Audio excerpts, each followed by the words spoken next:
Being located close to the border, Chula Vista has a strong Mexican influence, which means great Mexican food. As you drive around town, you'll notice several panaderias. A panaderia is a killer Mexican bakery. I stopped in to one of the finest called La Concha. Inside, I met the owners, Claudia, Joaquin, and little Natalie, who told me how they got started in the bakery biz. I started this business 6 years ago. I come from a line of bakers, my entire family. My grandfather had a bakery business in Mexico City. My father has a baking business in Chicago. And pretty much everyone in our family, uncles, even aunts, work in a bakery, own a bakery, or have something to do with baking, either here in the States or in Mexico. And it was just natural for me to start this business as well, and here I am. At La Concha, they make an amazing assortment of tasty treats, including cookies, donuts, and several traditional Mexican favorites. And they even do bread. I was surprised to see French bread in a Mexican bakery. People don't realize that Mexico was colonized not only by Spain, but also by France.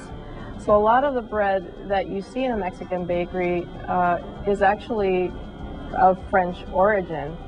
El bolillo, which is one of the most popular breads in Mexican breads, is basically a petit pan.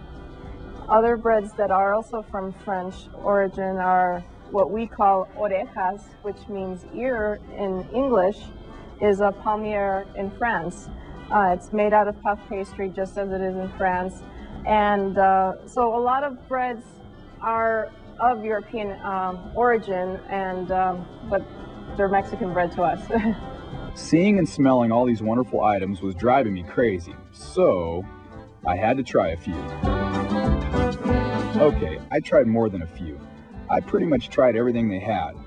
It's funny, Mexican baked goods have some creative names, such as this one, a gusano, which means worm in English. It kind of looks like a worm, but this gusano is sweet and filled with pineapple. Then there's the la concha, or seashell, soft bread on the inside and sweet on the outside. Or how about the veladora? The Bavarian cream is supposed to be the flame of a votive candle. Trust me when I say they were all delicious. In a bakery this size, there's always lots to do. In the back, Camelo was making crescent rolls. After watching him a bit, it was obvious he's been doing this a while. Joaquin was working hard preparing the dough for bolillos, so I thought I'd put on an apron and, help out.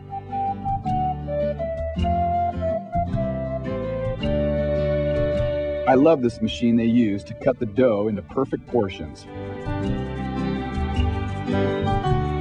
My job was to throw on a little flour and separate the pieces. Being a baker is some tough work.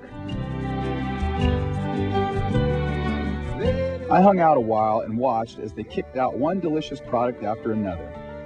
I think what I like most about the La Concha Bakery is that it's a true mom and pop family business.